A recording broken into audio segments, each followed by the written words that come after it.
Honourable Member for St. James South.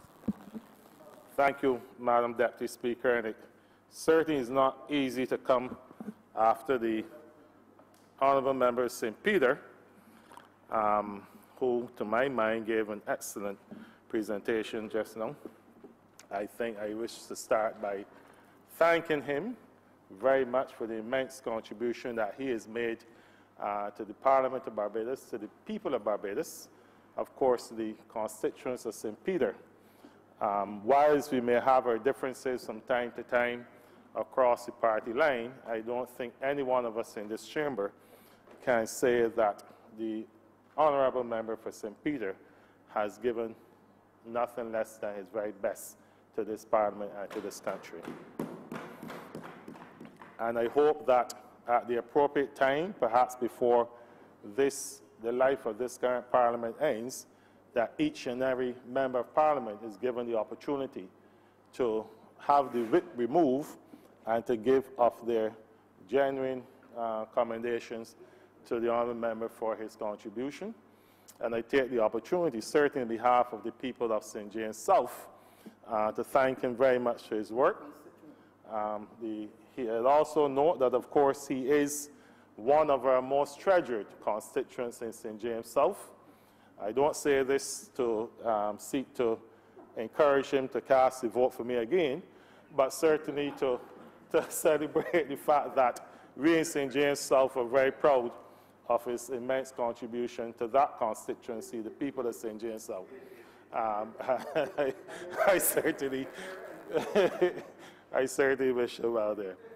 Madam Deputy Speaker, as the Honourable Member St. George South would have alluded to this morning, it's also a little bit difficult for me today, having lost one of my younger brothers this morning. He was found dead in his home in the wee hours of the morning. I thank all of those members of Parliament and others who have called or sent their best wishes to my family.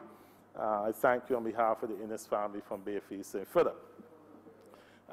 Yes, he's 50 years old and would have passed away wee hours of the morning, found by his daughter. Madam Deputy Speaker, we are certainly at the crossroads, as the Honourable Member St. Peter have stated, and certainly others. And I think that this debate, the appropriation bill, the estimates, as they like to say, perhaps ought to provide us in the remaining days of the Parliament to wrap our minds around the future for Barbados. A lot of debate will go on about what has happened over the last 10 years, over the last 30 years. But I think whatever has happened must be a lesson for us as we seek to craft a brighter future for this country. And I say that because all of us have our constituents that we listen to. Some of us have children, some have grandchildren. But I think at the end of the day, we must all be concerned about the future of Barbados. And we must start from the point of facing certain realities. As all members on both sides of an independent member have stated quite clearly, the evidence is there, we do have certain fundamental challenges in this country. I hold steadfast to the view that as a government, we have sought to protect what we cherish the most in terms of the range of social services we offer to the citizens of this country, regardless of socioeconomic circumstances. We sought to maintain a strong education system, which today is ranked among the top 11 in the world. We sought to provide and maintain an excellent healthcare system that is certainly the envy of many, sometimes even developed countries. We sought to provide the best possible infrastructure, which may not always work well, but fundamentally it's a good system. But these things continue to come at a cost that is well manifested when we have faced a very deep and prolonged fiscal challenge and position. Perhaps the current one could be linked back to the challenges that started in the 2007, 2008, 2009 era with the global meltdown, as we call it, in the financial world and the attendant circumstances that prevailed to Barbados.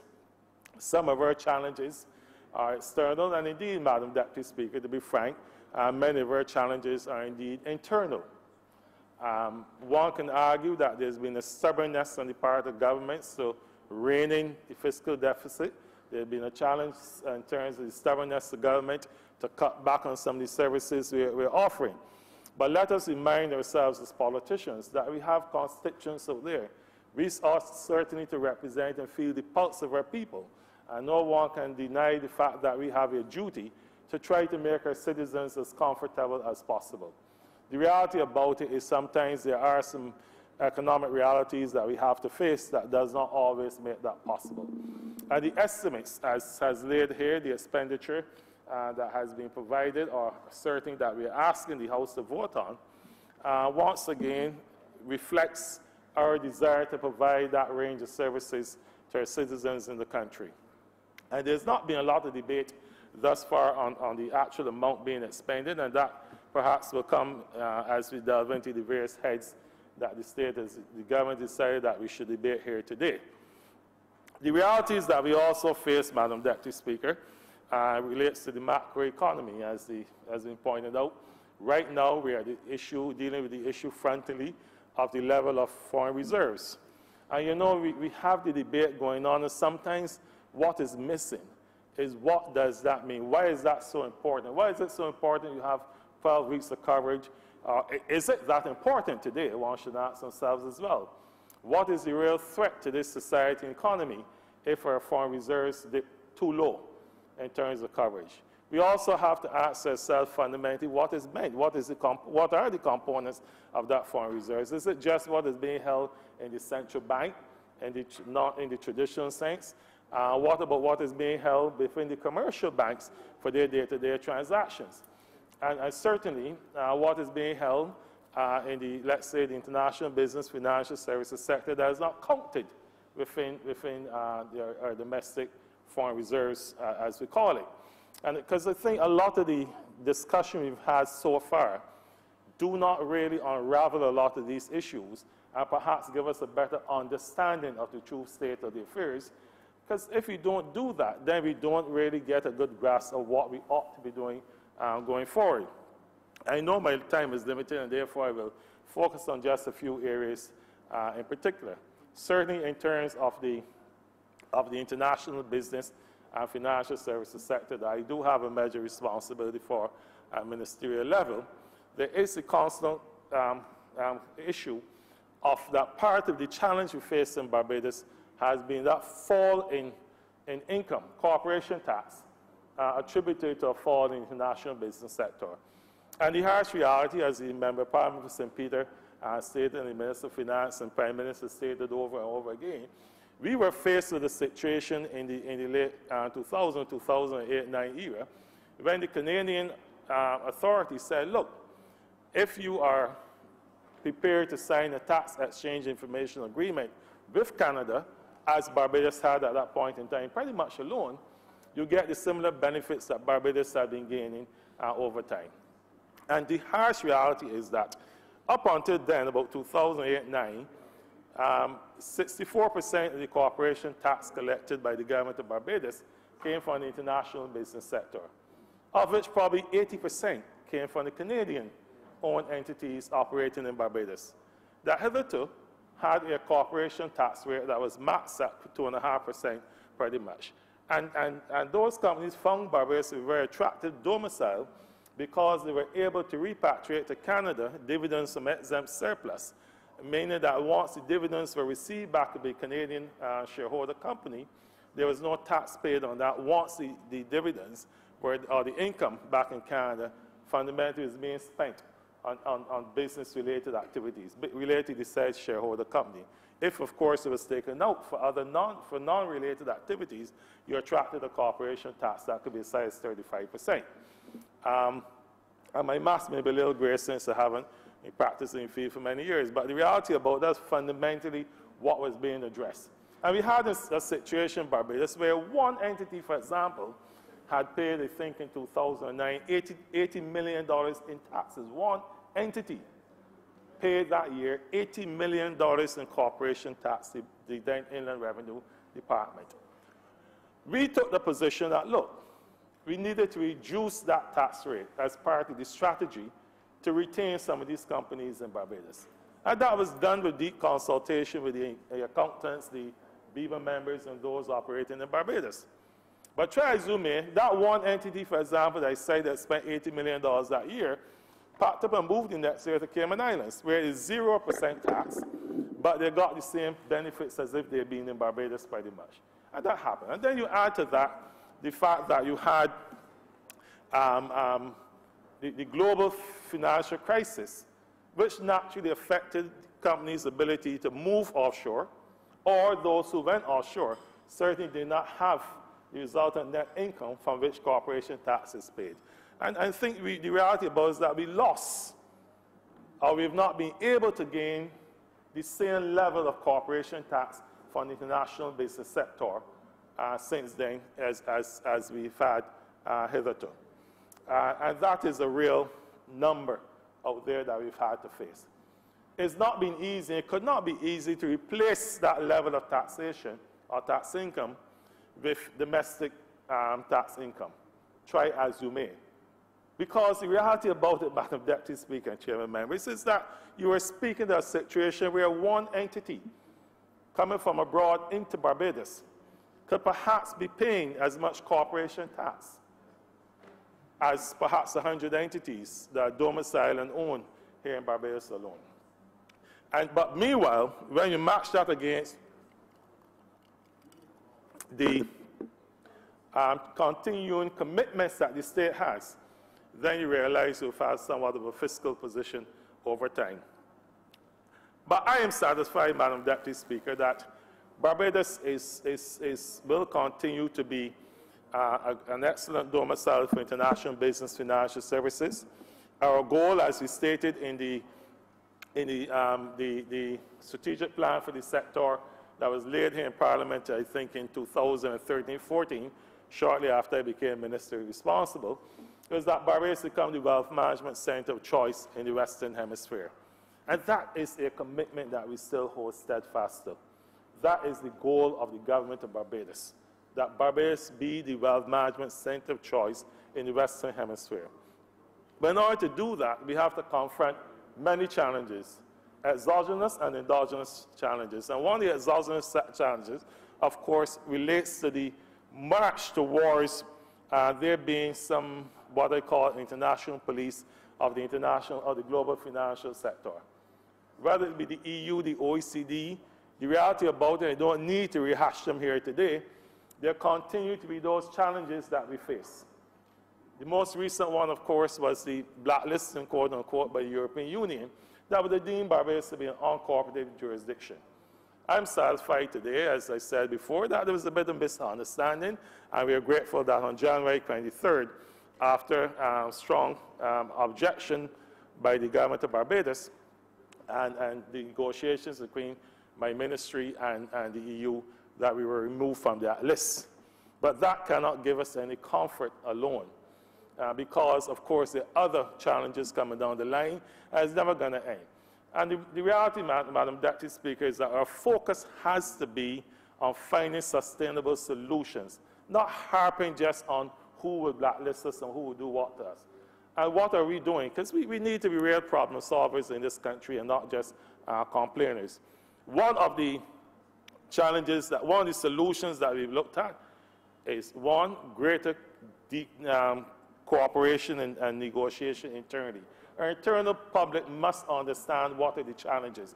And that is why my ministry has frontally engaged with the Barbados International Business Association, the Institute of Chartered Accountants of Barbados, the Bar Association, the Service Providers Group. In other words, we have consulted far and wide.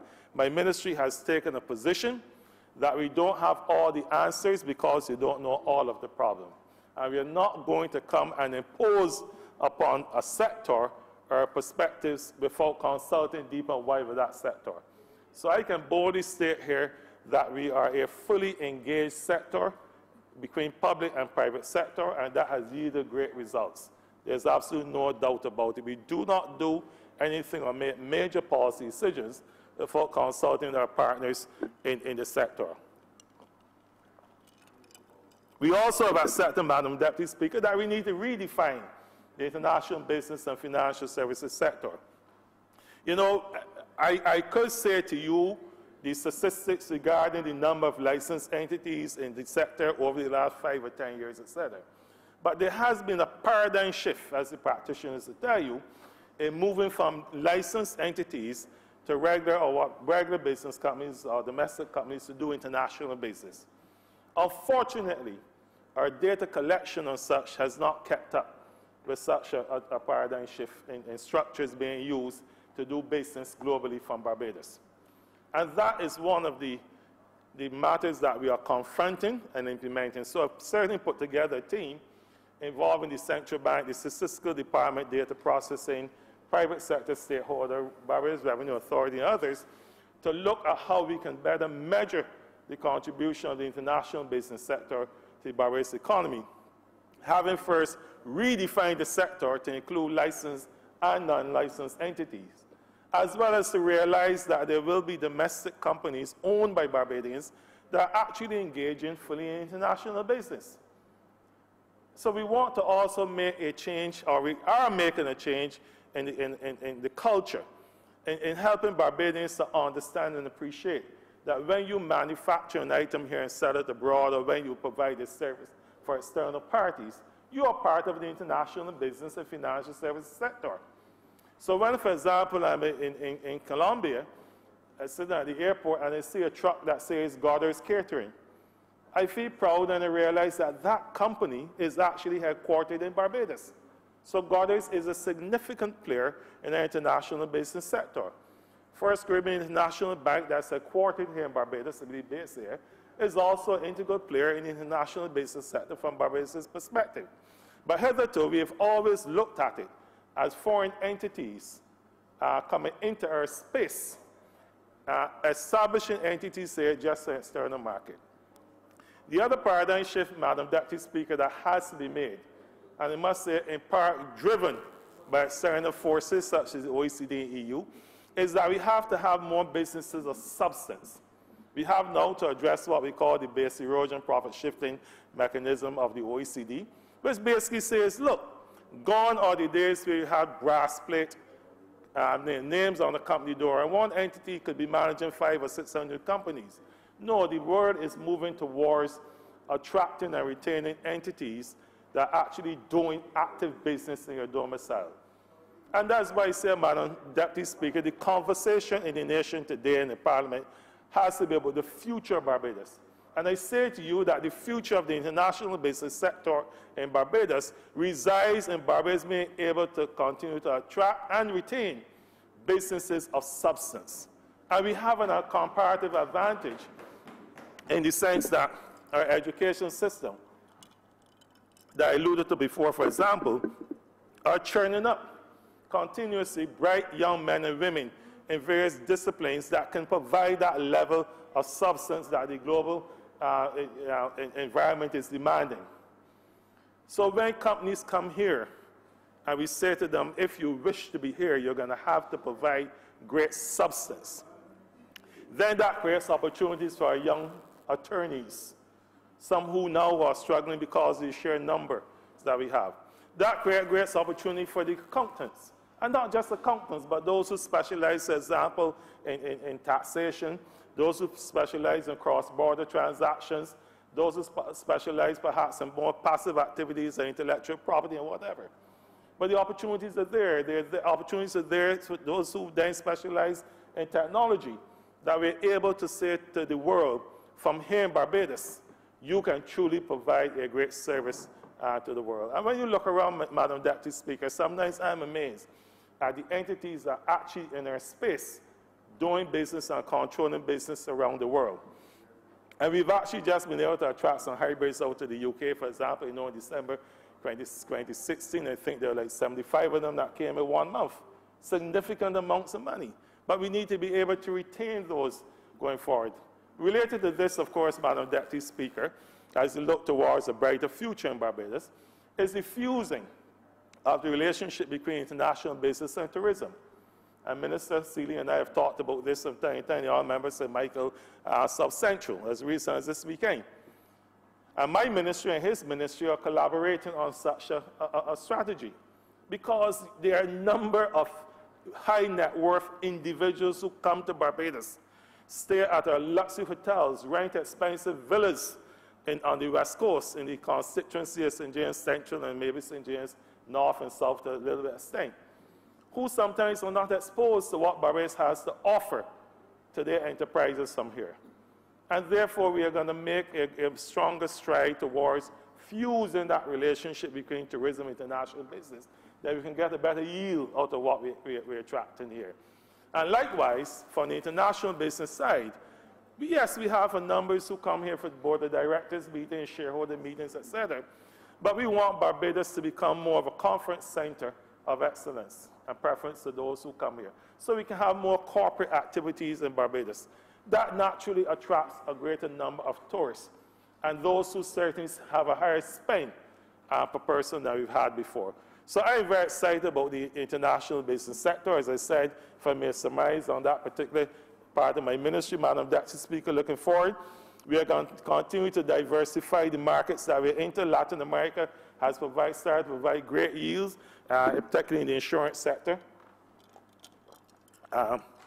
Africa is another frontier that we're working on conquering, as well as Asia as well. But we're not neglecting the traditional markets of Canada and some parts of Europe going into there.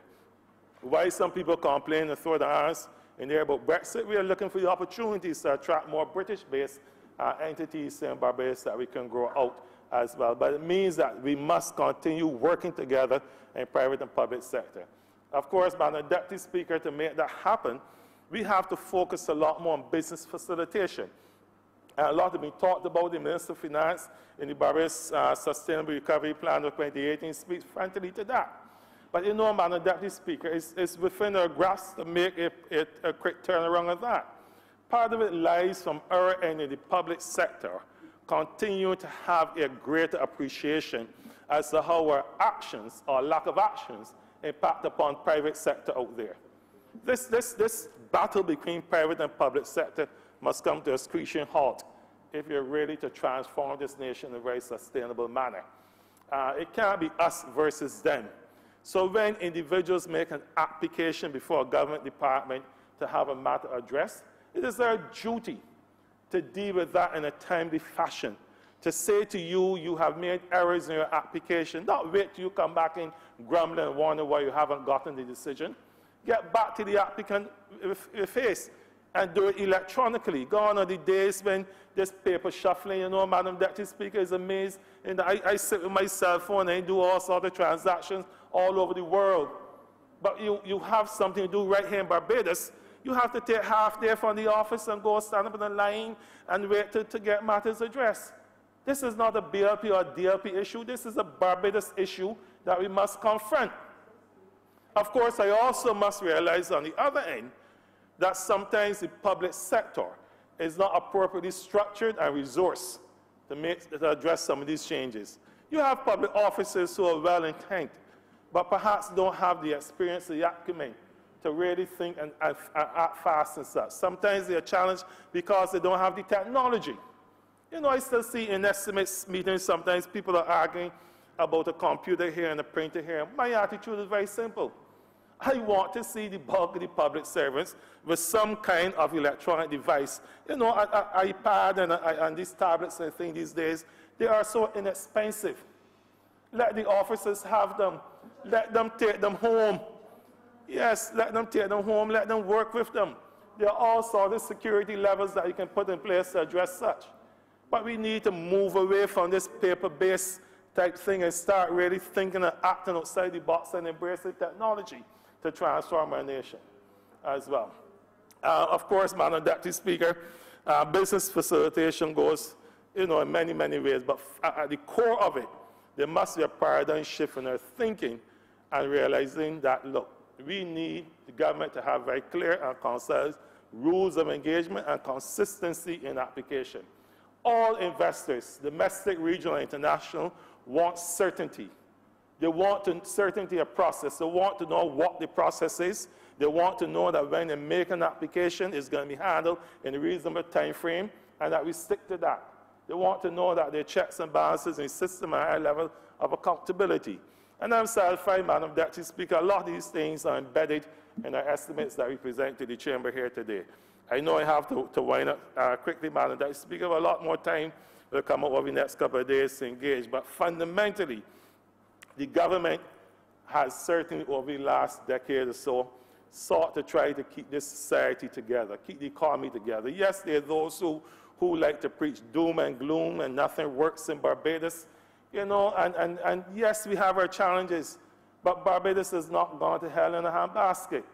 We still have a lot in this country we must be proud of, and we don't have to tear down one another, tear down the structures in our society as we seek to attain some higher office. The reality about it is that we must be all in this together. We must all have some skin in the game. And that is fundamentally the issue we have to address. We can differ across the line in some broader policy issue, but Barbados must always come first. So as the government, Madam Deputy Speaker, as I close, we have certainly, as we reflect upon the macroeconomic environment that has confronted us, we have closed that gap with the deficit. We want to remember when it's 11%, and everybody is saying the economy is collapsing. We need to get the deficit down, and we've gotten it down tremendously from $700 million down to I think maybe $75 million or so, but we've gotten it down considerably in a reasonably short space of time. And in order to achieve that, there have had to be a level of taxation imposed upon the domestic arena as well, individuals and corporates, in order to address that. Because if we didn't do that, if we didn't stop having to depend on the printing of monies in the central bank and the resultant level of inflation, so these things, Madam Deputy Speaker, we would have found ourselves in a far more difficult position today. We started to see some growth creep back in the economy. Last 3 years have seen a level of growth. It may not be at the rate that we all would like of 5, 6, 7%, but at least we started to turn the table and have some growth. And that's what concerns me when people start to talk about getting rid of NSL, getting rid of VAT, and then reinstating all the university education free and all this, because somewhere in there is a level of confusion that is driven by cheap political goals and not necessarily best interest in the country. Madam Deputy Speaker, I give my full support to what's before us. I am obliged to you.